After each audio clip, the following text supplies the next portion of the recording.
Olá, hoje o Vivências conversa com o antropólogo Ismael Pordeu Júnior.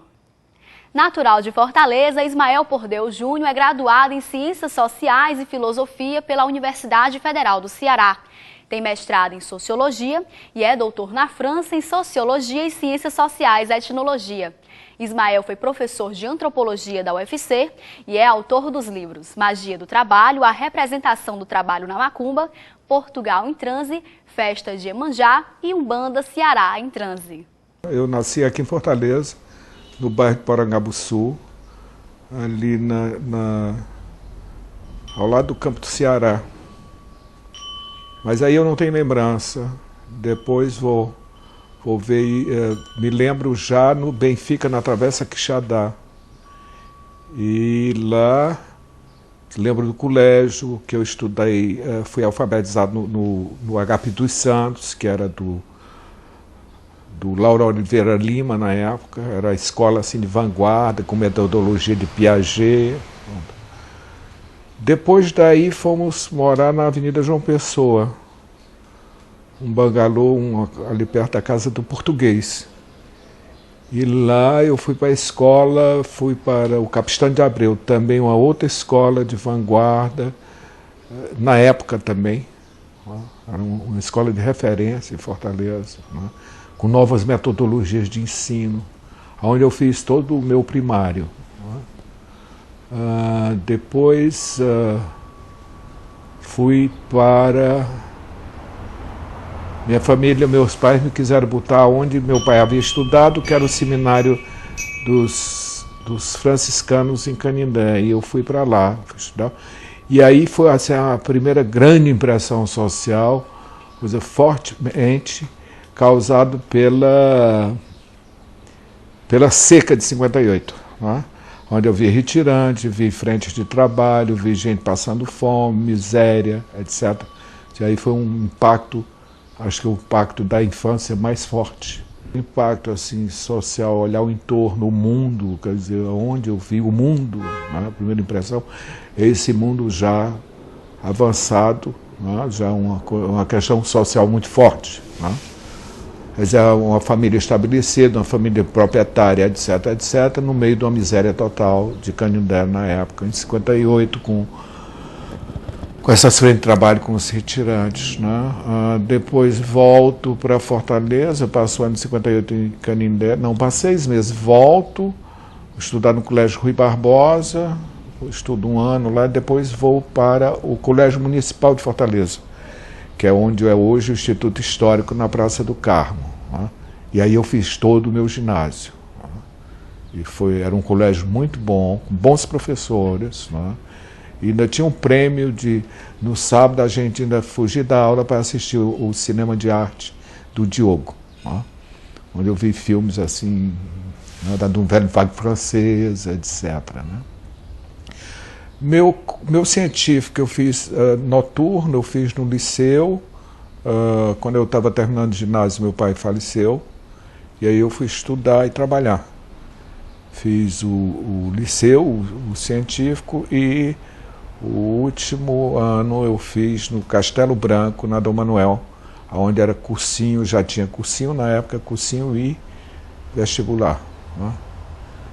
Bom, e aí eu queria fazer, tinha inventado na cabeça que ia fazer medicina, etc.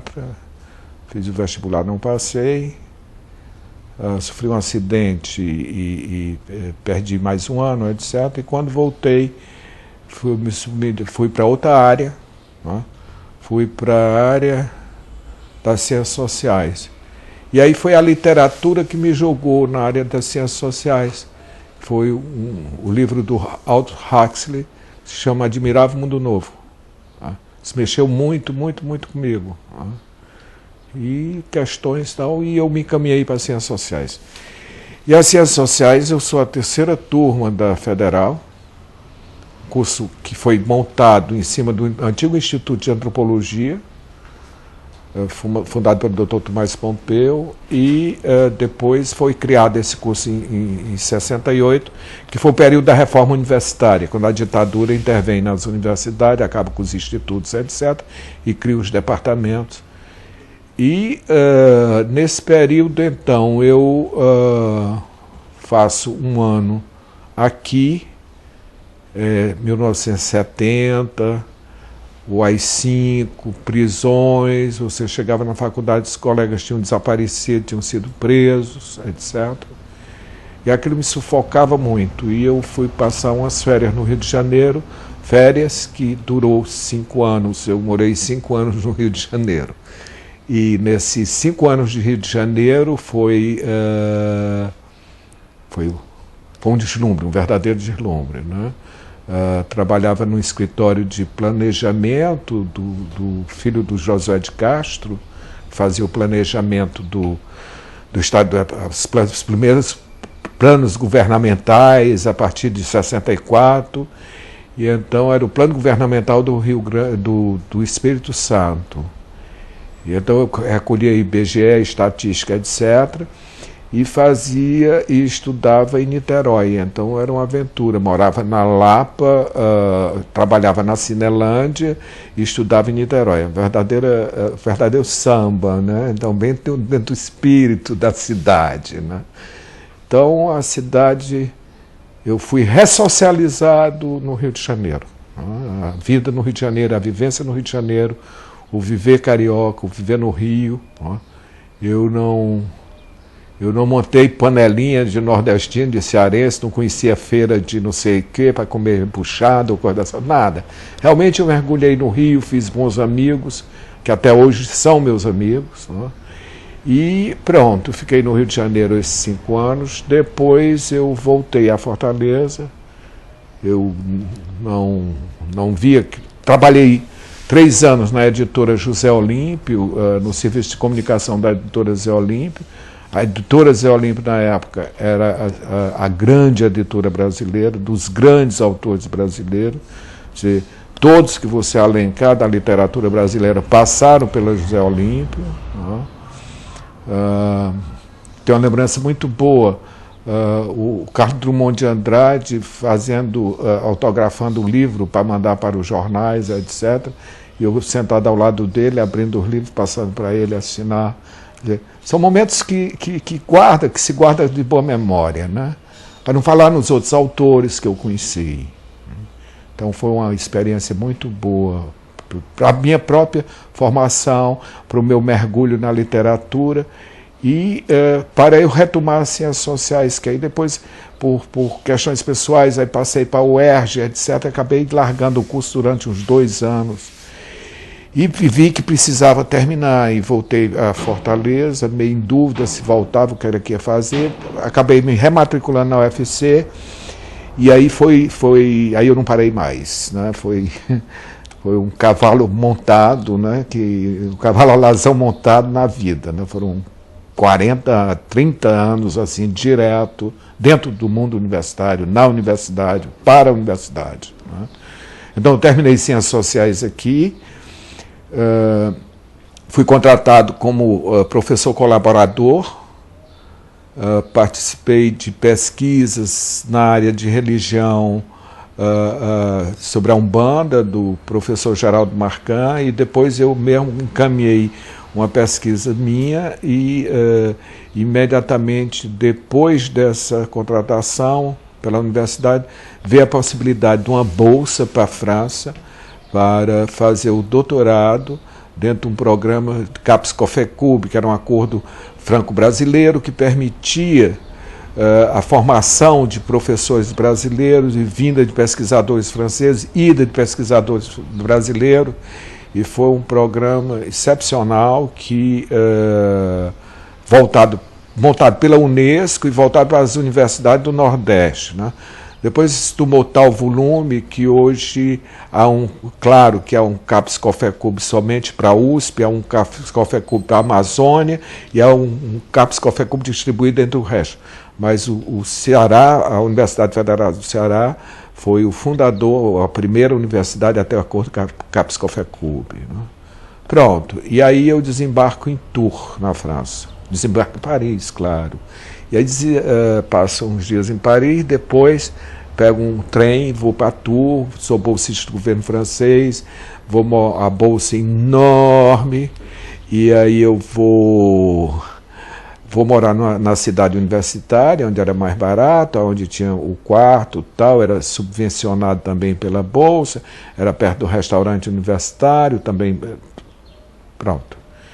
E aí eu moro um ano em Tours, o Vale do Loire, dos castelos, etc, etc. Mais de que eu dizia, quando eu conseguir sair daqui, eu estou apto para ir morar no Tibete, né? Porque era uma vida totalmente fechada, universidade duas vezes na semana, curso de francês, e depois o quarto, a cidade universitária, o apartamento da cidade universitária e pronto. No próximo bloco, o antropólogo Ismael Pordeu Júnior fala sobre suas publicações.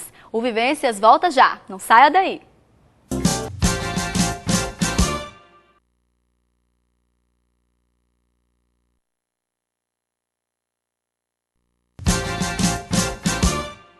Hoje o Vivências foi até a casa do antropólogo Ismael Pordeu Júnior, que nos falou sobre suas publicações. Retorna a Fortaleza outra vez, retoma a universidade, ainda com a tese não concluída, e depois fiquei e vi que o tempo, você tinha 8 anos, até 8 anos para terminar uma tese. E aí o meu tempo estava semi-esgotado. Eu resolvi mudar de orientador. Conheci um professor pesquisador que veio ao Ceará, eu o conheci, que era o François Laplantina, e propus ele me aceitar como diretor de tese, e aí pedi transferência do meu dossiê da Paris 7 para Lyon 2, em Lyon. E aí eu me sento em casa, eu tenho 6 meses para terminar a tese, convido a Martine Kuntz para traduzir essa tese. Eu escrevi em português, eu sentava no meu escritório escrevendo, e era escrevendo e passando as folhas para ela, traduzindo. E essa tese sendo datilografada, isso 88, por um excelente datilógrafo da Universidade Federal, que eu contratei para fazer isso. Enfim, terminei um dia, eu escrevi a última frase, olhei para a caneta e disse, não tenho mais nada o que dizer não. Fechei, deu 600 e poucas páginas de uma tese escrita à mão, né? Traduzido também à mão, datilografado, aí depois tirar cópia disso, corrigido, datilografado. O papel da Martine foi fundamental nisso, eu tenho uma gratidão imensa por ela, né? Além de querer bem ser minha amiga. E recebi elogios calorosos da banca pela boa redação da tese, da qual eu tinha redigido em português, pelo bom e excelente francês, claro, ela é professora de literatura. Pronto, e volto a Lyon, defendo a tese em 88 e começa uma outra programação de vida, né? Aí foi um outro patamar em termos de obrigação acadêmica, porque aí me passo a pertencer ao programa de pós-graduação, e nesse programa de pós-graduação os encargos foram aumentando, né? Até que em 90, eu defendo essa tese em 88, até em 97, 98, assumo um acordo com a Psicofecub, por onde eu havia iniciado, sendo coordenador desse acordo aqui na universidade, com a Universidade de Lyon 2, né? Teste de acordo no Ceará, eu e na França, em Lyon, o François Laplantina, que tinha sido quem havia me aceito para dirigir minha tese, né? Na verdade, minha tese foi orientada pelo professor Raposo Fontenelle, que foi quem substituiu o Dr. Tomás Pompeu no Instituto e foi o fundador da nossa departamento, na época faculdade, depois departamento de Ciências Sociais. Um antropólogo, com formação na Universidade Americana, e com tese de professor, tese de Estado, tese d'État na França, pronto, né? Então, meu percurso acadêmico vai por aí, E aí faço, depois da tese, que eu fiz uma tese a respeito de um personagem da Umbanda, de um personagem fundamental nas religiões afro-brasileiras, que então esse personagem, o Exu, ele vai desempenhar um papel muito importante na religião, e então eu vou tentar entender por que desse personagem, né? Tanto que o título da minha tese é Prometeu mal acorrentado, Exu, rei das encruzilhadas, né? Porque Prometeu é um herói fundador, é ele que ensina o fogo, o uso do fogo, etc. E o Exu também como um herói fundador. Depois dessa tese, e aí surge o professor Fontinelli, que era professor titular, se aposenta, e me incentiva para eu me candidatar a professor titular. E eu me candidato, e aí faço um segundo trabalho, né, que o título é Trabalho, né, a magia do trabalho. Né, e então onde eu vou mostrar na Umbanda como a categoria trabalho ela é uma categoria muito arcaica, antes da divisão social do trabalho, onde trabalho é sinônimo de religião, onde trabalho é sinônimo de magia, trabalho é tudo que se faz na religião. Tá em transe é trabalho, tá dançando é trabalho, tá acendendo uma vela é trabalho, tá riscando um ponto é trabalho, né? tá dando consulta é trabalho, então tudo é trabalho. E eu fiquei curiosidade o o significado desse trabalho. Então eu fui trabalhar o significado do trabalho na religião, né? Pronto, e aí defendo essa tese aqui na universidade, me torno professor titular e vou a um congresso em Lisboa sobre imaginário. E uma senhora, quando eu termino minha fala, me propõe conhecer uma mãe de santo portuguesa. E se eu não queria conhecer, eu disse, vou com muito gosto, pronto. Isso foi em 95, e nunca mais eu parei de ir a Portugal de 95 para cá, né? Vou a Portugal frequentemente, nos últimos anos eu tenho ido 1 ou 2 vezes por ano, passo 3 meses lá, e o resultado disso foram 2 trabalhos, né? Então meu nome era Trabalho, né? Ismael Trabalho. Então, num primeiro momento, eu me deparei com uma senhora que escrevia textos para dar aulas de Umbanda aos iniciados na Umbanda na casa dela, né? Aí eu me deparo com essa senhora e com os escritos dela, e eu fico fascinado. E saio para um pós-doutorado em Lyon, né? Um pós-doutorado, que é um tempo que você se afasta da universidade e você reflete, você faz uma pesquisa, escreve, etc. E aí, nesse pós-doutorado, eu fui passar 2 meses em Lisboa, no verão, e eu fiquei morando dentro desse terreiro durante 2 meses. Né? No verão de Lisboa, num terreiro no subsolo, que era o terreiro em Benfica. Pronto, então observando tal, e olhando os escritos dela e tudo, o que eu acabei fazendo um livro, que era uma casa luso-afro-brasileira com certeza, né? E aí escrevo um outro livro, que é a Macumba Cearense. Então é um pequeno grande livro, publicado aqui pelo Museu do Ceará, uma coleção de pequenas histórias. Então é um livro bastante interessante, que de uma certa forma é um bilan que eu faço, é um apanhado que eu faço de reflexões e trabalhos anteriormente feitos, etc. Já numa outra etapa de reflexão. Não satisfeito, eu resolvo voltar a Portugal num outro pós-doutorado, aí dentro da Universidade de Lisboa, no Instituto de Ciências Sociais, acolhido lá pelo um professor português, e Machado Paz, e aí começo a fazer uma pesquisa mais ampla em Portugal. Aí eu conheço realmente Portugal, norte, sul, leste e oeste, né? Portugal profundo, né? Portugal traz os montes, etc., né? E vou localizando outros terreiros, e aí sai um livro que eu mostro que Portugal está em transe, né? É Umbanda para tudo que é de lado, é Umbanda e Candomblé, né? E todos de matrizes brasileiras, né? a maioria de portugueses e a maioria frequentada por portugueses, né? Sinceramente português. Então eu tentava refletir o que é que tinha acontecido em Portugal, que eles tinham combatido tanto as feiticeiras, tinham queimado tanta gente, né? Tinham combatido as bruxas, as feiticeiras, etc., né? E de repente, na modernidade, Portugal está entrando em transe, as pessoas estão indo atrás do transe, estão indo atrás da possessão, etc., né?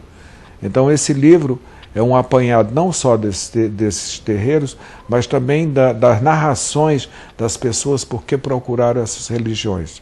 Eu gosto muito. Aliás, gosto de todos, né? Mas aí esse foi o penúltimo trabalho, né? Que foi também o resultado de um pós-doutorado. Então, fiquei feliz em termos de realização, porque a cada pós-doutorado eu publiquei um livro, né? Não publiquei um artigo publicado numa revista de circulação, não, ficou um livro. Eu acho que o que fica é livro, né? E então retornei e tinha umas fotos que eu tinha de uma festa de Iemanjá que eu tinha feito em 78, aqui na Praia do Futuro. E então essas fotos viajaram para a França comigo, voltaram, foram para Portugal, voltaram, não sei, eu nunca sabia o que era fazer com essas fotos. E aí, conversando com o Gilmar pediu para ver, eram slides.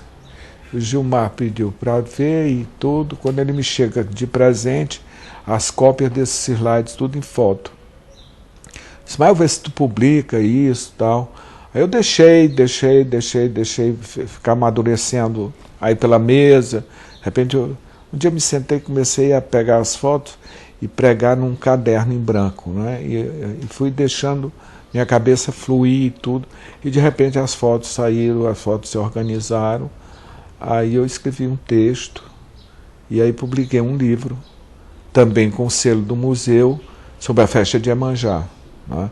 E reeditei esse outro livro que estava esgotado, que era muito procurado pelo museu. Então, em termos assim de produção acadêmica, claro que eu tenho artigos publicados, tem publicado aqui, tem publicado na França, tem publicado nacional e tudo, mas esse eu não dou muita importância, não. Eu dou importância a esses livros publicados, né? Macumba é um termo de qualificação negativa, né? Então, macumba, na verdade, é um instrumento, né? Que diziam assim, estão batendo a macumba, porque uma vareta que bate, é um instrumento que bate. Então ouviu dizer, estão batendo a macumba. E passaram a utilizar esse termo macumba como categoria acusatória, né? E para denegrir o outro, né? Como antigamente chamava as mulheres de feiticeira, bruxa, também como categoria acusatória, né? E então macumba não existe, né? Nós podemos dizer um contínuo das religiões luso-afro-brasileiras, né, que vai da Umbanda, do Umbanda, que ainda é uma religião em via de se fazer. Ela tem 100 anos, mas ela é sempre em via de se fazer, já que ela não foi dogmatizada, já que ela não está dogmatizada, não tem a igreja de Umbanda, né? Ela se reproduz celularmente. Então, de um lado e ao outro extremo candomblé, e aí as nuances entre um e outro, tá? Candomblé, Queto, Nagô, etc., né? A pureza, a verdadeira religião africana, né? Como se existisse candomblé na África, que também não existe. O que existe, na verdade, são locais de culto protetores em certas cidades, né? E aqui no Brasil juntam todos e formam um candomblé, formam um panteão do candomblé. Pronto. Então, ao me ser colocado a questão onde, como eu vejo essa oposição entre evangélicos e pentecostais em relação a essas religiões, eu acho que é algo de preocupante em relação a isso, né? Não sei, não sou cartomante, não sou antropólogo, não posso prever, mas tem se manifestado em conflitos, né? Recentemente em Fortaleza, uns evangélicos espalharam que estava havendo sacrifício humano num bairro de Fortaleza, né? A polícia não dava conta de uns assassinatos que existiram na periferia e teria recebido uma carta anônima dizendo que estava sendo sacrificado pessoas e estavam sendo jogadas em rituais de macumba, etc., né? Cartas anônimas, e ótimo, porque aí, já que não explicava, tinha arrumado uma explicação, né? E aí a federação, união, etc., etc., o movimento negro se reuniu, né, e cobrando da polícia que história era essa de estar com esse tipo de acusação e tudo. Né? Saiu reportagem, inclusive, no Diário Nordeste, né, a esse respeito. Enfim, então por aí você se pode perceber como é conflituoso, né? Principalmente na periferia da cidade. A mesma coisa dos morros cariocas, né? Um trabalho, a Alba Zaluá, no artigo, mostrava exatamente como os traficantes estavam expulsando os terreiros, porque eles também entravam no meio dos evangélicos e aí davam força aos evangélicos para jogarem as pessoas para fora, né? Aí eu não sei agora com essa pacificação, no alemão, por exemplo, que houve aquele concerto Projeto Aquários, né, muito bonito, etc. Vidigal, não sei o que, a Rocinha, não sei o que. Não sei como é que vai ficar nos próximos anos a história do conflito que foi detectado em vários pontos do país pelos pesquisadores e mesmo pelos meios, né, pelos mídias que dão notícia de conflito entre pentecostais, entre evangélicos e luso-afro-brasileiro. Eu acho complicado.